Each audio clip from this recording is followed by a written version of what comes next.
Penny Carlson and welcome to Topics in Digital Photography. Today I'm going to show you how to use Rutgers eCollege.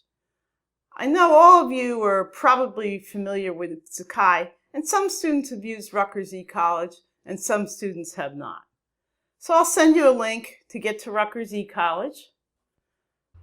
You can find eCollege at onlinelearning.rutgers.edu/ecollege. And you're going to log in with your Rutgers NetID and password. The semester runs for 14 weeks, and you won't be able to see all the weeks visible on eCollege yet, but I've made the first 4 weeks visible. And you're welcome to try to work ahead. One of the secrets to being successful in an online course is to treat it the same way you would treat a regular class. Make sure you set aside some time every week to go over the materials and complete your assignments. Once we start using Adobe Photoshop, if you don't have Adobe Photoshop at home or on your computer, you're going to need to go to the computer labs. So you're going to set some time aside to go to the computer labs, just like you would set time aside to go to a regular class. This course is really assignment driven. I want you to become better photographers. You'll have assignments almost every week. Now, when I give you a photographic assignment, I know as a photographer, if I have to do something a little bit creative, I want some time to think about it. I also do a lot of my shots outdoors. So when I'm working full-time, that means that there's a fairly small amount of daylight hours available. So I take this into consideration, since I assume a lot of you are also going to want to do some outdoor photography.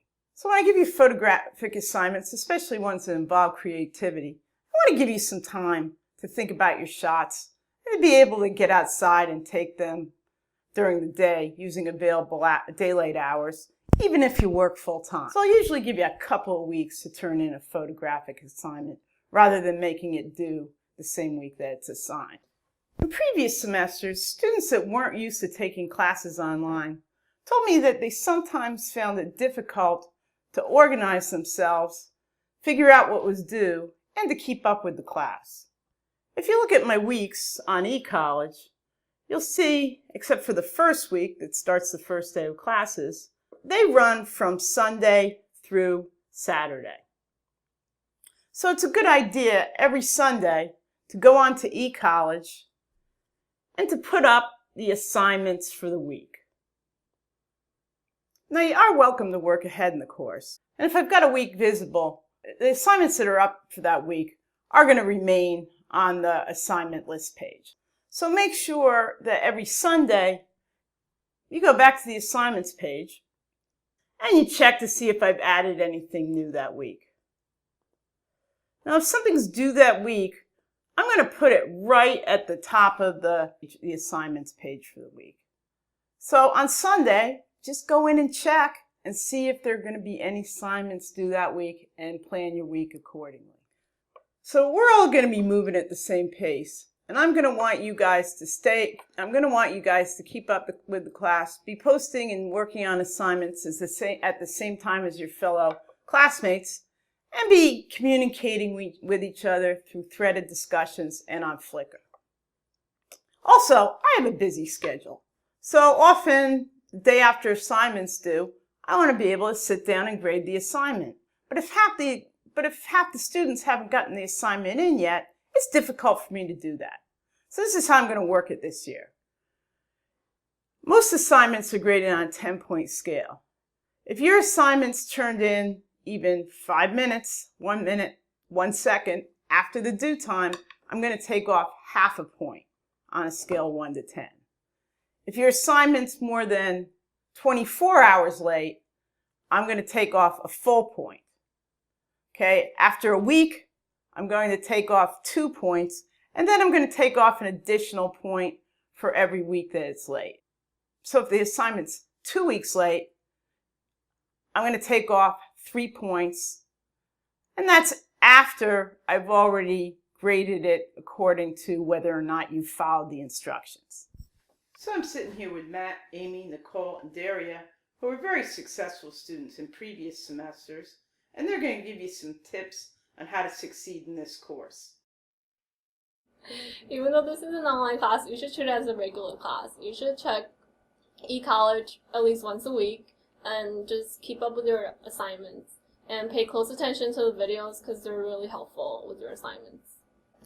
Right, the week goes from Sunday to Sunday, so it's a really good idea if you check the assignments for the week every Sunday, and then you'll figure out what's due for the week. Anything that's due that week will be big and bold right at the top of the page.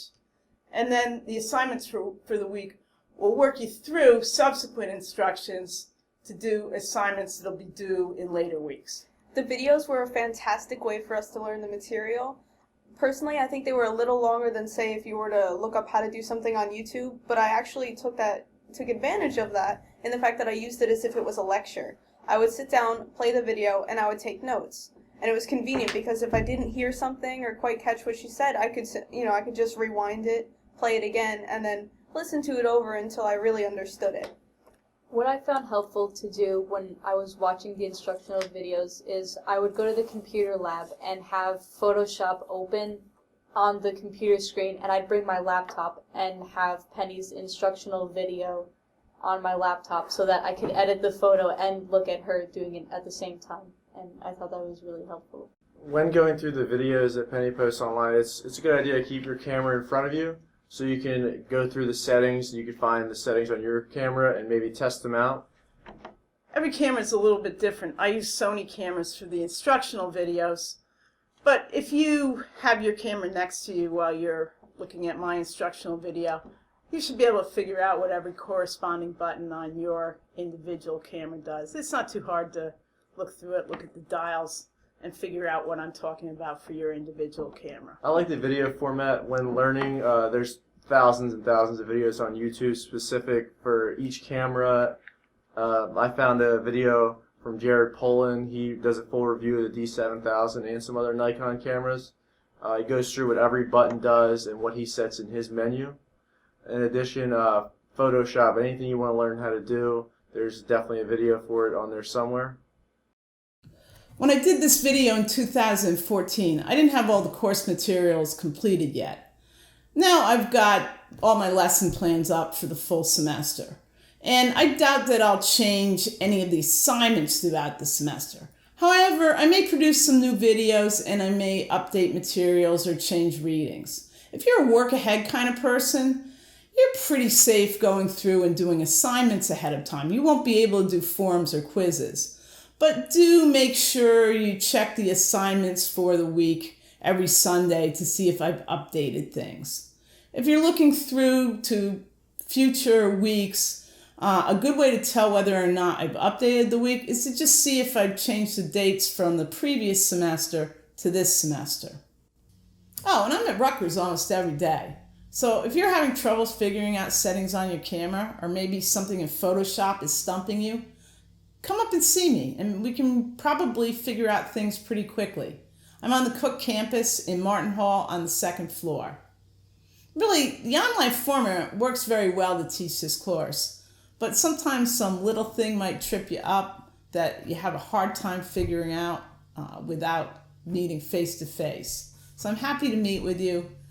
I'm usually available from 8:30 to 4:30, and don't hesitate to come up and visit me.